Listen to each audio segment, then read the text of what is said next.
Évangile selon Matthieu, chapitre 14.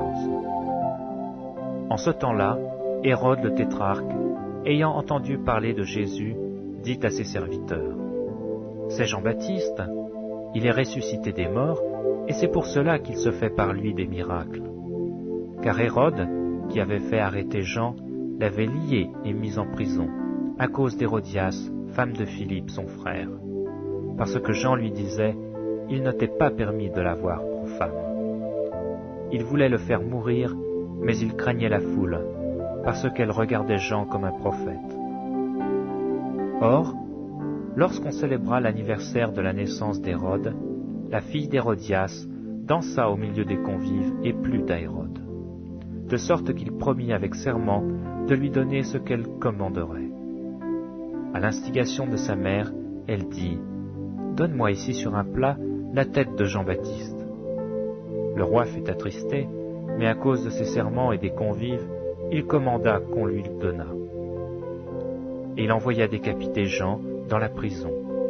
Sa tête fut apportée sur un plat et donnée à la jeune fille, qui l'apporta à sa mère. Les disciples de Jean vinrent prendre son corps et l'ensevelir, et ils allèrent l'annoncer à Jésus. À cette nouvelle, Jésus partit de là dans une barque pour se retirer à l'écart dans un lieu désert. Et la foule, l'ayant su, sortit des villes et le suivit à pied. Quand il sortit de la barque, il vit une grande foule, et fut ému de compassion pour elle, et il guérit les malades.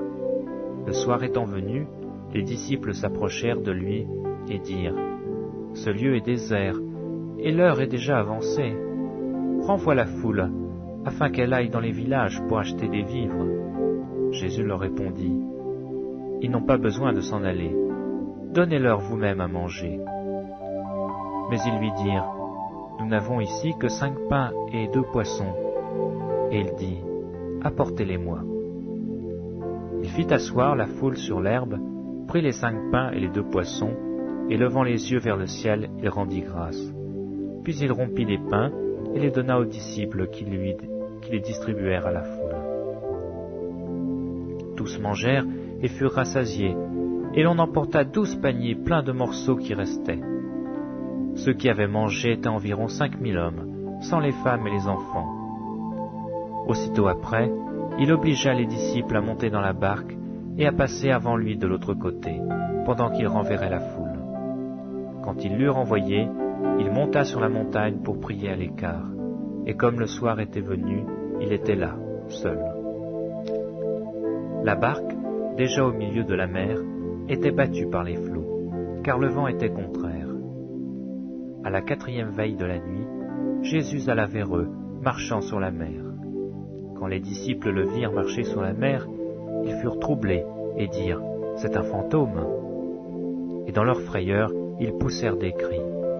Jésus leur dit aussitôt : « Rassurez-vous, c'est moi, n'ayez pas peur. » Pierre lui répondit : « Seigneur, si c'est toi, ordonne que j'aille vers toi sur les eaux. » Et il dit : « Viens. » Pierre sortit de la barque et marcha sur les eaux pour aller vers Jésus. Mais voyant que le vent était fort, il eut peur. Et comme il commençait à s'enfoncer, il s'écria : « Seigneur, sauve-moi !» Aussitôt Jésus étendit la main, le saisit et lui dit : « Homme de peu de foi, pourquoi as-tu douté ?» Et ils montèrent dans la barque, et le vent cessa. Ceux qui étaient dans la barque vinrent se prosterner devant Jésus, et dirent : « Tu es véritablement le Fils de Dieu. » Après avoir traversé la mer, ils vinrent dans le pays de Génézareth. Les gens de ce lieu, ayant reconnu Jésus, envoyèrent des messagers dans tous les environs, et on lui amena tous les malades. Ils le prièrent de leur permettre seulement de toucher le bord de son vêtement, et tous ceux qui le touchèrent furent guéris.